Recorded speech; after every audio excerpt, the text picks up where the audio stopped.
Welcome to my channel GIC. Subscribe for daily IELTS listening test. Turn to Section 1. You are going to hear a conversation between an agent and a client. First, you have some time to look at questions 1 to 6.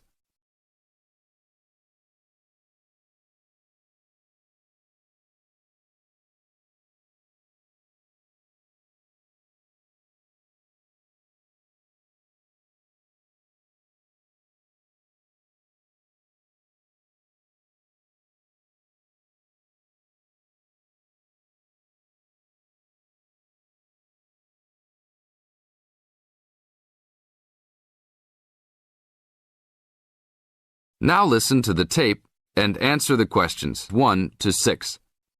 Hello? Hi, good morning. Are you open yet? Yes, we are. Come in. Would you like to rent an apartment in the city? Well, kind of. I'd rather rent one near the harbor if possible. Oh, okay. Do you like the water? Yes, I do, but I actually repair sailboats for a living. So I'd like to be close to work.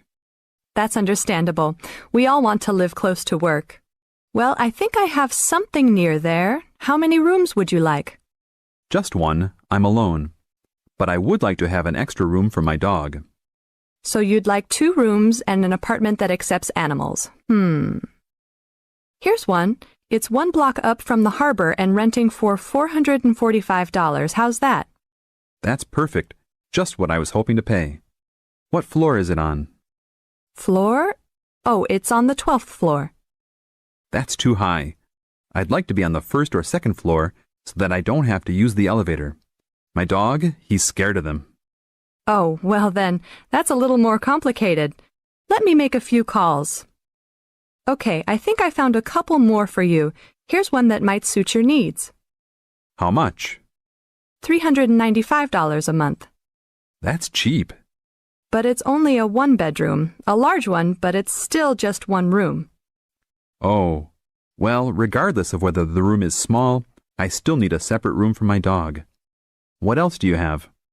Then I have a 2-bedroom for $565 on the 2nd floor that is a little further away from the harbor. How far? About a half mile, and they accept pets. That's a little more than I had planned on paying, but I guess I could look at it. What's the address? 224 Williams Avenue, Harbor Square. 224 Williams Avenue. Got it. Now look at questions 7 to 10.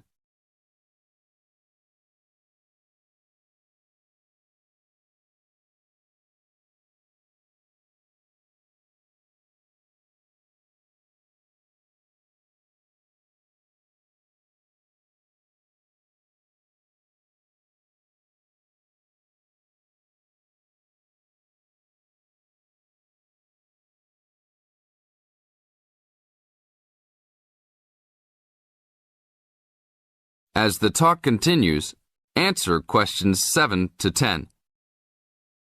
What else is included? Let's see, it has a washer and dryer, refrigerator and stove, a bed, dressers and shelves, and access to a swimming pool, game room, and gym. Ooh, I'll definitely take a look.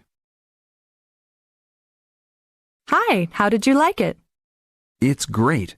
I love the amenities, but the bed and furniture are awfully dirty.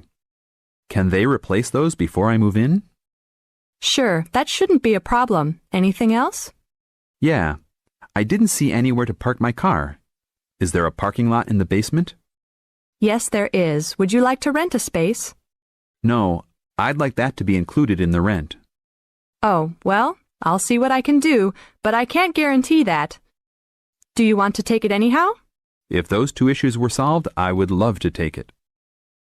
That is the end of part 1. You now have half a minute to check your answers. 2. You are going to hear a lecture given by a counselor. First, you have some time to look at questions 11 to 15.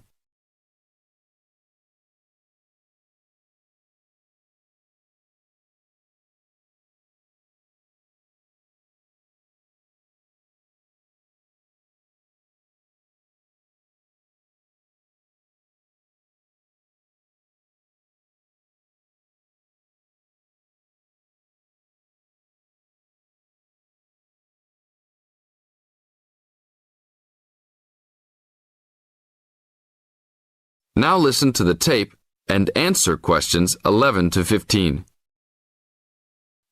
Hi, I am your counsellor for this year.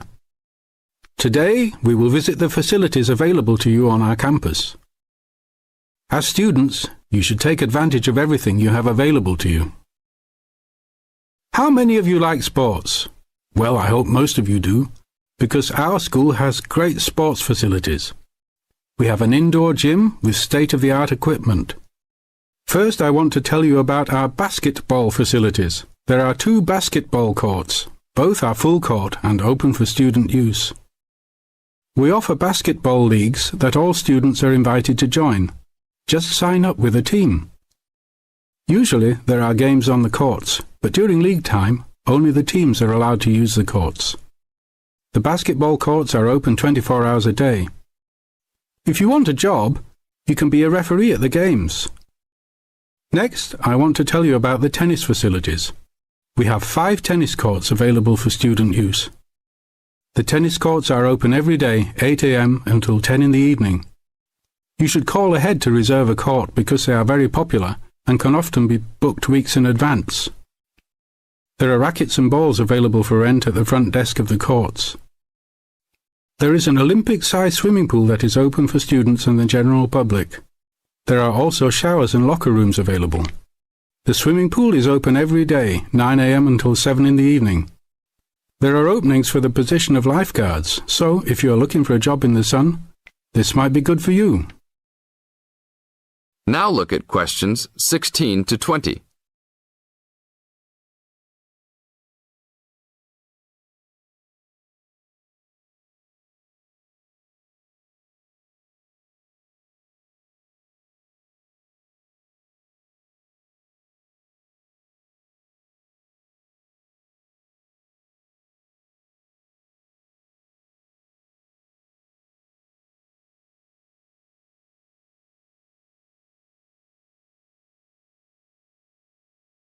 Now listen to the tape and answer questions 16 to 20. There are also 2 weight rooms and a gymnastics room.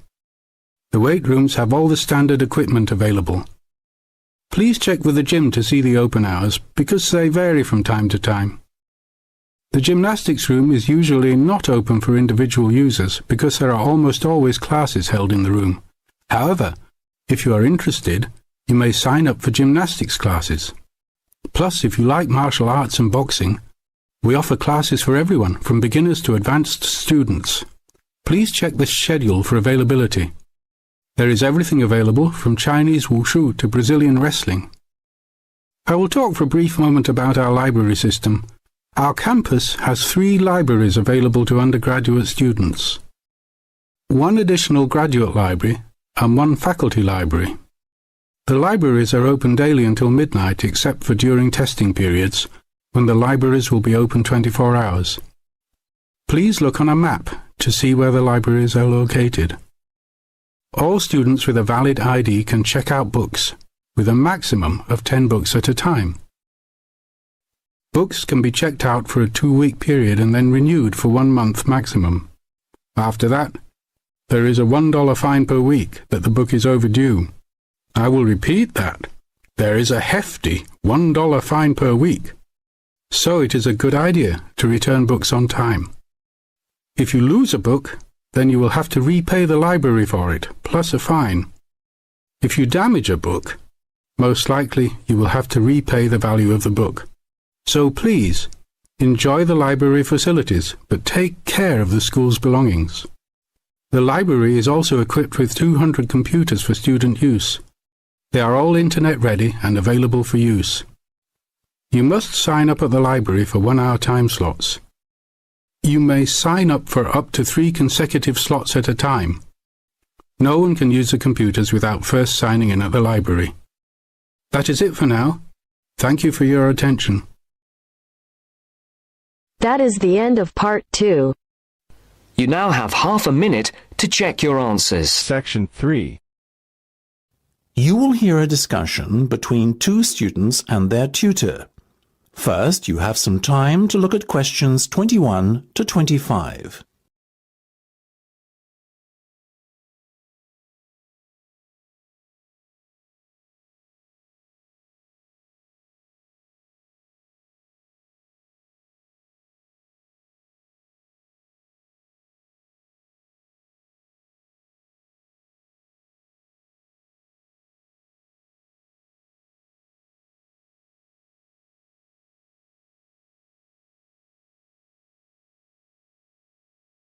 Now listen carefully and answer questions 21 to 25.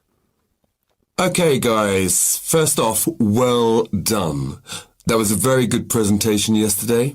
Now I'm just going to ask you questions about it before I give you my feedback. That okay? Sure. Of course. Right. Well, in that case, tell me, Niall, why did you choose to talk about Rafael Nadal? To tell you the truth, I didn't. I think I'd better let Sheena handle this one. Sheena? Yes, it was my decision to pick Nadal. Now, that might be a strange choice for a presentation entitled Someone Who Inspired Me to Study Psychology, but... Yes, but I was going to say, it does seem rather an odd choice.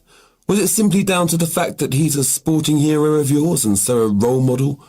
You talk about him a lot, Sheena, so this much is clear. It's true.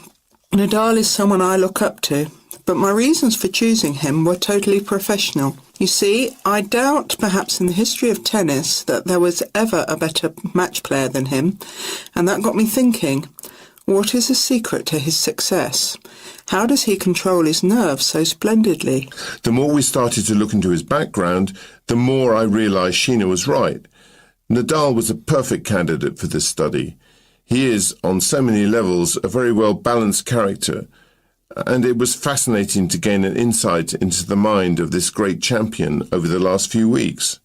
I'll admit that I was at first somewhat unsure about whether or not I should back Sheena on this one, but it didn't take long for our research to put us at ease.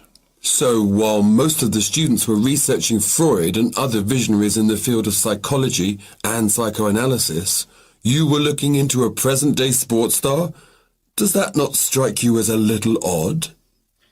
Of course, we knew it was a risk. After all, there was a danger that no one, least of all you, would take us seriously when we stood up on stage and started our presentation. That said, I think it is in the spirit of psychology to be inquisitive and adventurous and not just stick to the conventional. Otherwise, how would the field have come so far, as it has done already? Well, I must say, your risk certainly paid off. Yours was, without a shadow of a doubt, the most interesting and original presentation I saw. And judging by the reactions of the other students, I would have to say that everyone else was equally impressed. Thank you. I'm so glad you think so. Yes, but notwithstanding your excellent presentation content, we must remember that the marks for this project are awarded based on a number of criteria, and we'll examine those in a few minutes. But first, another question. Where did you find your sources? Well, and I don't quite know how we managed it, but we were able to secure a face-to-face interview with Nadal while he was over here for the Wimbledon Tennis Championship, so we weren't reliant on newspaper articles and interviews or any other forms of secondary sources. We did, however, find the library's sports archive, an invaluable backup aid to help us fill in the gaps and piece together our interpretation of what makes Nadal such a mentally strong champion. Before you hear the rest of the discussion, you have some time to look at questions 26 to 30.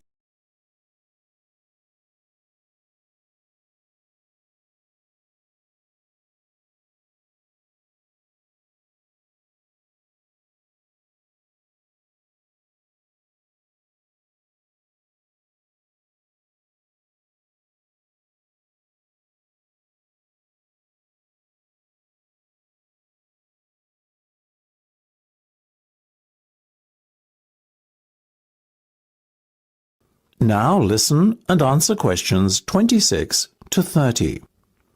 Okay. Well, as I said, congratulations again for your excellent work. Now it's time for my feedback. The first area where marks were awarded is in your use of equipment. I felt that had you not been a little too reliant on the overhead projector, and had you, for example, used the interactive whiteboard and audio equipment a little more effectively, you would have received top marks in this section. As things stand, though, your use of equipment was still very satisfactory. It's just a shame as it was an opportunity missed to score full points. The next area I was asked to assess is content. As you might have guessed, I simply can't fault you on that. Highly original work, so well done. As for your timing, I felt that the two of you were a little too over-rehearsed, so the presentation felt at times a little robotic. That said, again, it was very satisfactory, and you would get full points for effort. Sadly, though, there is such a thing as trying too hard, and that cost you top marks here, I'm afraid. Oh, I see. Right. What was particularly impressive, though, was the thick handout you'd prepared for everyone. I took it home to read through it afterwards, and it was very well written. But not alone that, it also enhanced my experience of the presentation itself on the day, as I was able to refer to the handout for further information on what was being discussed and to answer any questions I had. Very nice. As for your level of interaction, well, you had so much that you were intent on packing into your 20-minute time slot that sadly you run out of time at the end, which left no room whatsoever for interaction, and no one had the chance to ask you any questions. You've probably guessed, therefore, that you did worse than average in this department, and unfortunately, your score will have to reflect this. Oh my goodness, everything sounded so positive at the start. That is a big disappointment. We worked so hard. Now, don't be so quick to get deflated. Remember, your presentation skills only count for 15% of the project grade. Your score in this assessment, even if it were terrible, would still not be enough to prevent you from getting top marks overall. It's very hard to score well in the presentation assessment anyway, so believe me, you both did reasonably well. Thank you. I wish I felt like that. Yes, your feedback was very constructive. We're just a little disappointed with ourselves. Why? That's the end of section 3. You have half a minute to check your answers. Part 4. You are going to hear a conversation about using recorded delivery and registered post. First, you have some time to look at questions 31 to 40.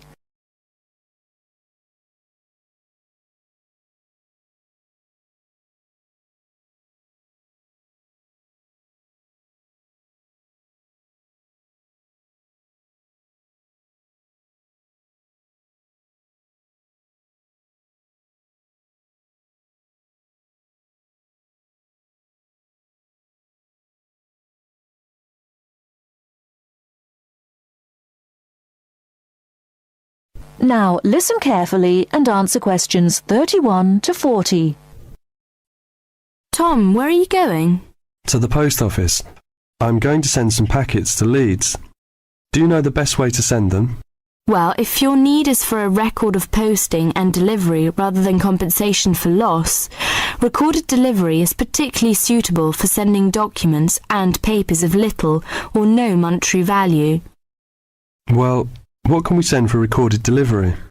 All kinds of inland postal packets except parcels, airway and railway letters and parcels.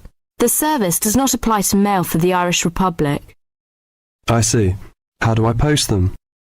You should get a certificate of posting form from the container in the post office and follow the instructions shown on the reverse. The certificate will be your record of posting. Can I send anything in the post? No, you can't. You must not send banknotes, currency notes, and some valuable things because there is no special handling in the post.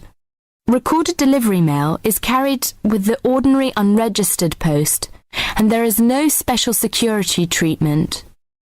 How do we use recorded delivery? Well, when your letter or packet is delivered, it is signed for by the recipient and a record is kept by the post office. The post office does not undertake to deliver recorded delivery or any other mail to the addressee in person, but to the address shown. You can obtain confirmation of delivery by completing an advice of delivery form either at the time of posting or later. This form will be signed by a post office official, not by the addressee of the recipient. A fee is payable, which is lower if the form is handed in at the time of posting. Is there any compensation for loss? Well, compensation is limited. Compensation may be paid for loss or damage, but will not be paid for money or any other inadmissible item. If you want a speedy service for articles of value with extra security of handling en route, and wish to have compensation in the event of loss or damage, you should use registered post. What can we send if we use registered post? Any first-class letter or packet, except airway letter or railway letter. How do we post? What should we do? Well, you should make sure that the packet is made up in a strong cover, and then it is fastened with wax, gum, or other adhesive substance. Hand the packet to the post office counter clerk, together with the cost of postage and the registration fee. Do not post it in the posting box. Make sure that the fee paid is adequate to cover the value of the content. The counter clerk will give you a certificate of posting, which he has initiated with the date stamped. Is there any special security for the registered post? Yes, all registered mail receives special security treatment. Packing is very important because registration is not in itself a safeguard against damage. The contents of registered packets must be adequately packed. How do we pack then? Do we have to use special envelope? Yes, you have to send the articles in one of the registered letter envelopes sold by the post office. These envelopes are already stamped for first-class postage and have the minimum registration fee. What about the compensation? Compensation will not be paid for the following articles, such as banknotes, currency notes, trading stamps, coupons, and some valuable things, unless they are enclosed in one of the registered letter envelopes sold by the post office. I see. How does it deliver? The recipient on delivery signs for your registered mail. The post office does not undertake to deliver registered or any other mail to the addressee in person, but to the address shown. You can obtain confirmation of delivery by paying an additional fee and completing an advice of delivery form, either at the time of posting or later. If you require the recipient's signature on the advice of delivery, the form must be handed in at the time of posting. Otherwise, a post office official will sign the certificate. The advice of delivery fee is lower if the form is handed in at the time of posting.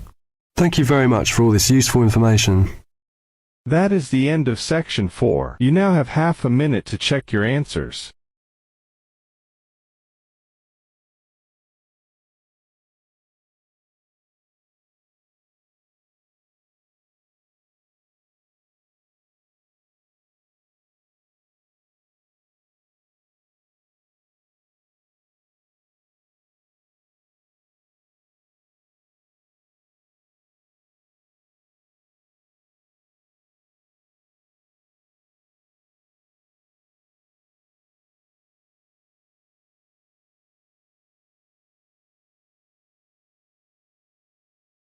Thanks for watching. Like and subscribe GIC IELTS.